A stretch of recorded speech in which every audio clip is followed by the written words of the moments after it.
每一間建築物咧都係一個可以講係文化載體啦。咁譬如我哋有唔同嘅建築物啦，我哋有譬如話政府嘅建築物，我哋都有私人嘅住宅，我哋有各種各類嘅建築。所以唔同嘅建築咧，其實佢有唔同嘅文化意義喺度嘅。咁譬如話我哋以前中環啦有間郵政總局啊。咁咧我哋知道郵政服務咧，其實由19世紀中葉開始嘅。咁其實佢又可以將譬如你寫嘅書信傳到你去海外嘅地方。咁呢個咧就係即係一種好獨特嘅文化，當時嚟講係比較新穎嘅一樣嘢嚟嘅。因為嗰個建築物咧後尾係拆咗嘅。咁啊當然啦，呢個同填海有關係啦，因為佢嗰個當年嘅郵政局一定要喺個海邊。咁因為好多信可能係都係由船嗰邊運過嚟嘅。深水埗區咧有唔少舊樓啊、舊唐樓咧，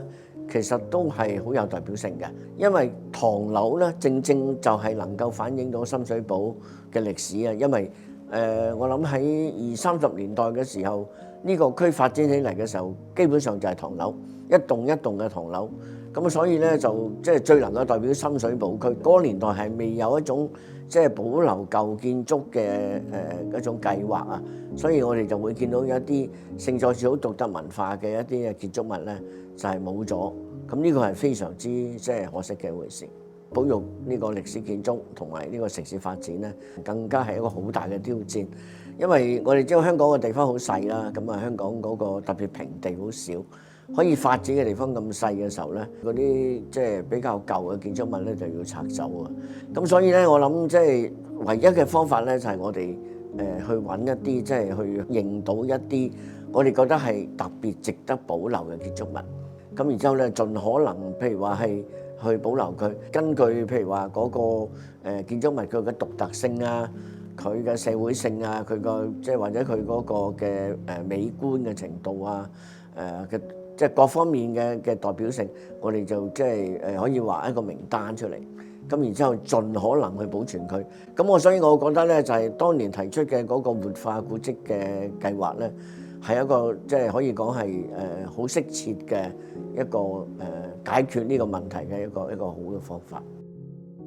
所謂活化咧，可能係盡量嘅外觀係唔改變。其實活化咗個建築物咧，佢唔需要一定係用返原嚟嘅用途，因為佢原嚟嘅用途可能已經冇咩作用啦。咁所以我哋就俾一個新嘅生命俾佢。嗱，保育歷史建築咧，其實成件事咧，我諗都係一個即係嘗試嚟嘅。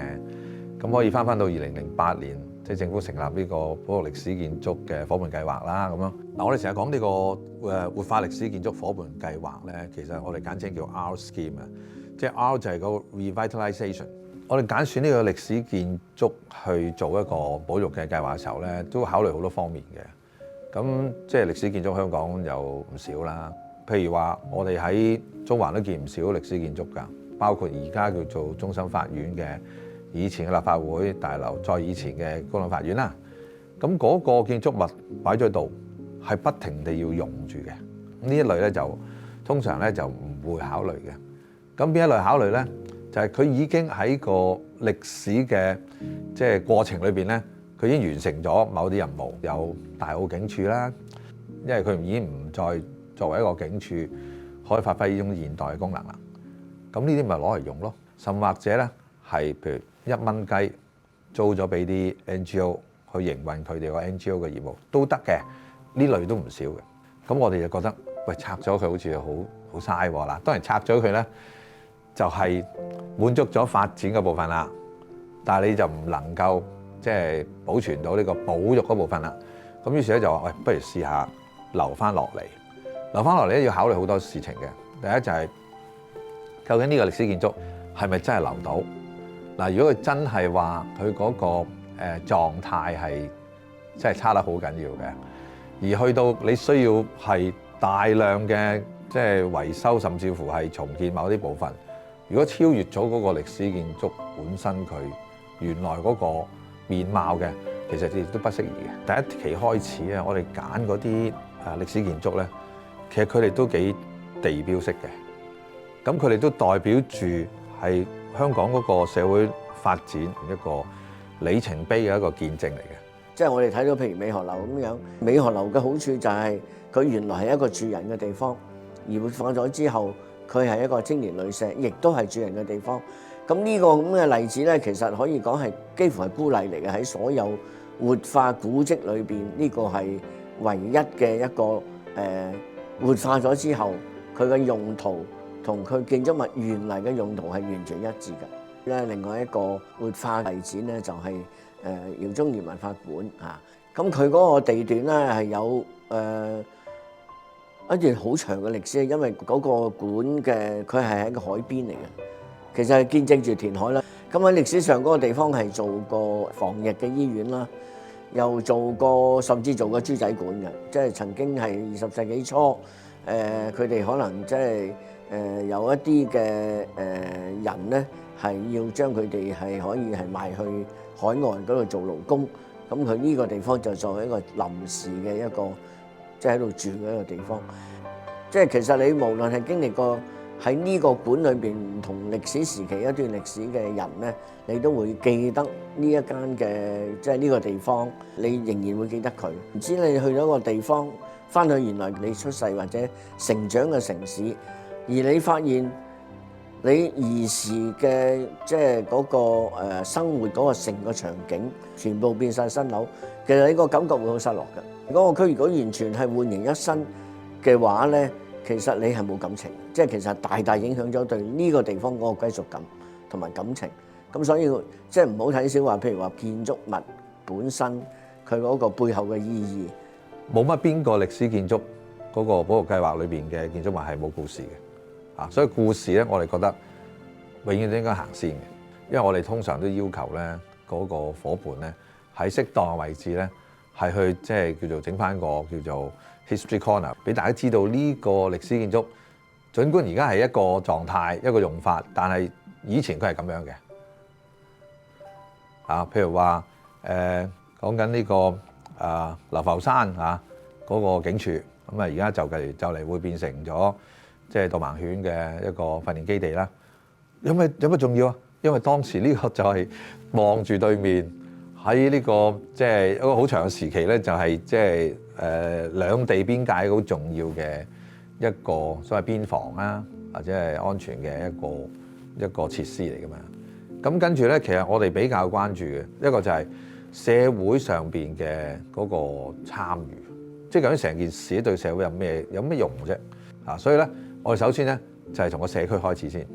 即係就喺當地嗰個社區咧，我哋係要求嗰個夥伴咧係將當地嘅社區相關嘅嗰啲持份者係拉埋一齊，等佢參與。咁其中一個咧就係話，喺嗰個營運上邊，究竟你有幾多個職位，幾多比例上嘅職位可以用翻本地嘅街坊？咁我哋會點樣請佢？咁其實呢個每一個 out scheme 都做緊嘅嚇。咁另外咧就調轉咧就話，喂，我哋點樣掹呢個社區一齊去做？其中一個好例子咧就係即係南屋，灣仔南屋，因為佢要留屋留人啊嘛。一出嚟之後咧，結果佢就即係活化咗個社區。燃亮咗成個灣仔嘅呢個小區。咁首先係藍屋，同時有橙屋、有黃屋、有灰屋、白屋，乜嘢都有啦，好 colourful。但係同時咧，我哋都好關注，特別係因為動用咗即係公帑，咁因此我哋要睇嗰個營運模式。美荷樓咁啊，將佢做一個青年旅社，咁你咪計數咯，大概有晒資料，每年大概有幾多旅客會入住啊？收幾多錢啊？淡季旺季傾傾，咁啊揾條數出嚟，咁你扣翻成本，你咪有幾多剩咯？咁所以喺成個我哋做評審嘅過程裏邊咧，就社會參與同埋嗰個營運模式係非常之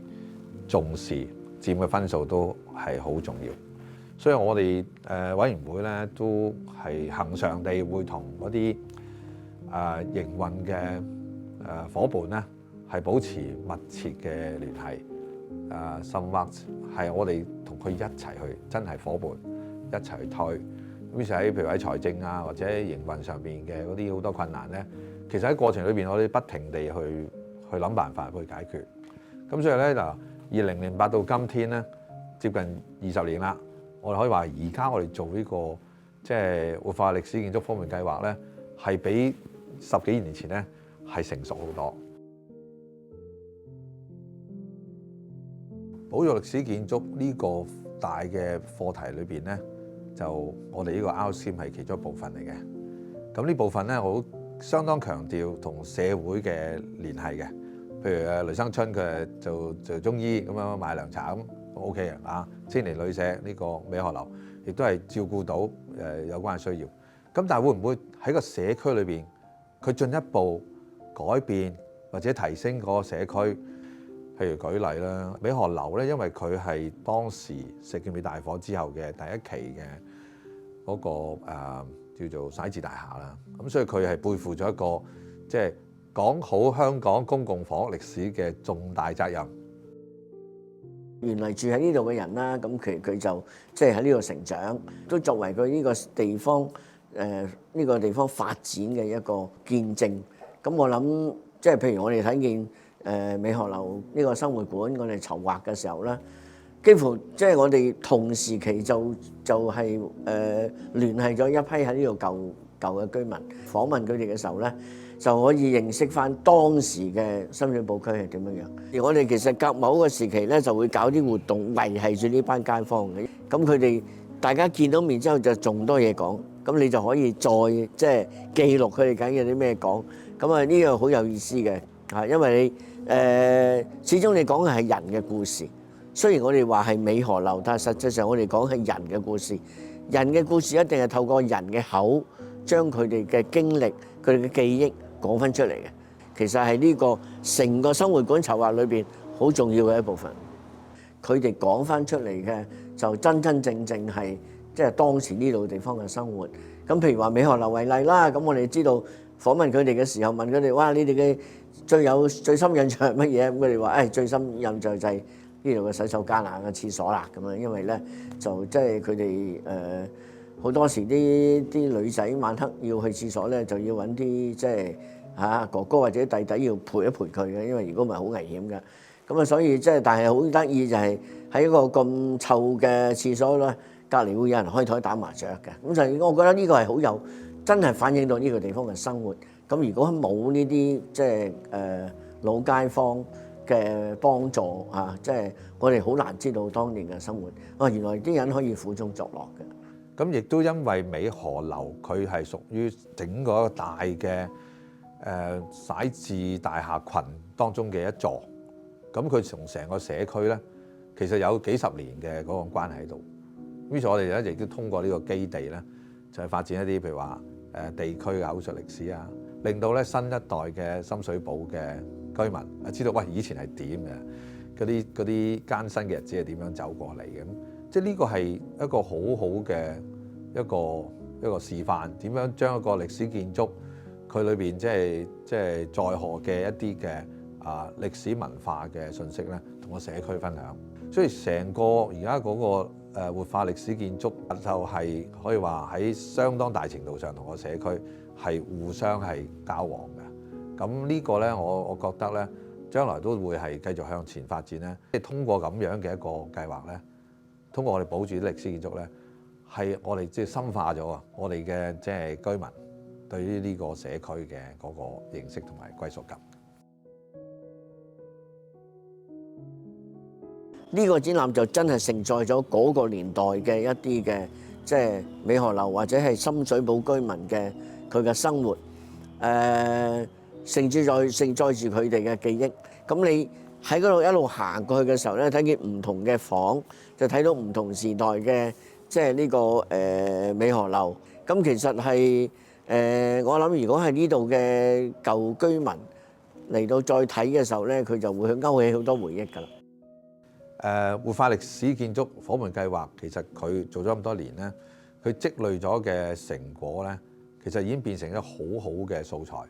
作為我哋喺課堂上邊俾學生去認識香港嘅過去、香港嘅今天，同埋我哋香港可以做啲乜嘢喺我哋嘅文化上邊咧向前走嘅。我諗今時今日嘅香港咧，同美荷樓嗰個時代嘅香港咧個差距有好遠，我哋係比較生活係比較好啦，生活水平比嗰個年代好好多啊！即係我哋今日所有，我哋覺得好似理所當然要有嘅設備，我嗰個年代會唔可能會有嘅。你睇翻當年嘅生活，咁啊啲人其實嗰個年代有瓦遮頭已經好難得㗎啦嚇，即係譬如話住木屋啊，即係嗰啲即係嘅居民，咁你能夠有瓦遮頭，其實已經好好㗎啦。咁所以即係一種知足，咁同埋另外一種咧，就係當時嘅人與人之間嘅關係好密切。你睇到當年美荷樓，即係譬如話嗰啲人嗰種嘅守望相助嗰種精神，我諗呢樣嘢正正係我哋依家都好需要，呢樣嘢永遠係需要嘅，就係大家嗰種嘅互助、互愛嘅精神。咁所以呢個完全可以喺美荷樓度體現出嚟嘅。俾年輕人認識翻，原來佢哋再上一輩嘅生活係咁樣嘅時候，佢就要知道，即係佢哋靠嗰年代嘅人靠嘅係乜嘢咧？就係靠一種奮進嘅精神啊！咁所以我覺得係對於年輕人係有需要，佢哋會即係知道嗰種嘅即係香港就係咁樣走過嚟嘅嚇。唔單止唔單止係每一個家庭，我哋或者係石硤尾區，其實成個香港都係咁樣走過嚟嘅。